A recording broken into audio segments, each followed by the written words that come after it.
Union Agriculture Minister Radha Mohan Singh, speaking to reporters in Shastri Bhavan, said that the government has set up the Bharatiya Paramparagat Krishi Vikas Pariyojana to help farmers. Radha Mohan Singh said that the scheme will benefit 1 lakh villages and will be used to give 1 acre of land each to those who need to use it for agriculture.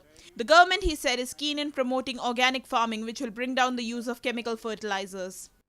एक नई भारतीय परंपरागत कृषि विकास योजना प्रारंभ करने का न सिर्फ सोचा है बल्कि मंत्रालय के स्तर पर हमने उसका प्रारूप भी तैयार कर दिया है कि कम से कम पहले चरण में 1 लाख गांवों में हम इसको शुरू करेंगे।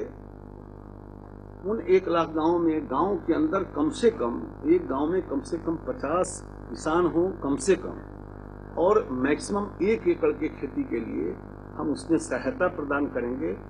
मंत्रालय के स्तर पर हमारी योजना बन गई है और फिर आगे इसको हम आगे की प्रक्रिया प्रारंभ किए और लगता है हमको कि 1-2 महीने के अंदर हम ये राष्ट्रीय परंपरागत कृषि विकास योजना के माध्यम से जो जैविक खेती है, जिसके तहत रासायनिक आदानों पर हमारी निर्भरता कम होगी और प्राकृतिक संसाधनों का उपयोग हम ज्यादा करेंगे।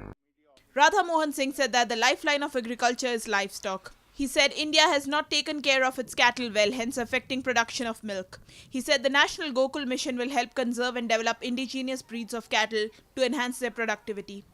अभी अपने देश का लाइफलाइन कृषि है, तो कृषि का लाइफलाइन पशुधन, और पशुधन में जो हमारी देसी नस्ल की पशु है और खास करके दूध उत्पादन के मामले में हम दुनिया के 1 नंबर देश जरूर हैं, लेकिन हमारी उत्पादकता में भारी कमी है, उत्पादकता में काफी अंतर है। और इसका मूल कारण है कि जो देसी दुधारू पशुएं हैं उसकी उत्पादकता बढ़ाने के लिए हमने कोई अलग से प्रयास नहीं किया। अब देश में लगभग 200 ब्रीडिंग सेंटर चल रहे हैं, लेकिन उसमें सभी किस्मों के और खास करके विदेशी किस्मों के नस्ल के संवर्धन पर ज्यादा हमारा जोर रहता है। तो हमने एक राष्ट्रीय गोकुल मिशन लाया है और उस मिशन के तहत 500 करोड़ रुपए की राशि परिव्यय करने का इस 2.5 वर्ष के अंदर हमने योजना बनाई है।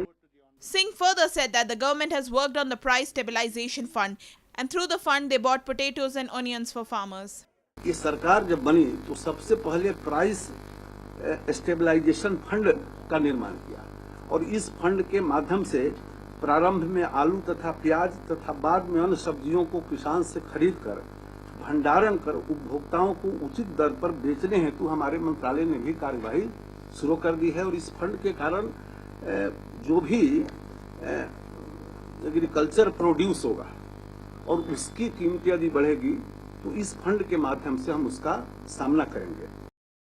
Powered by NNIS.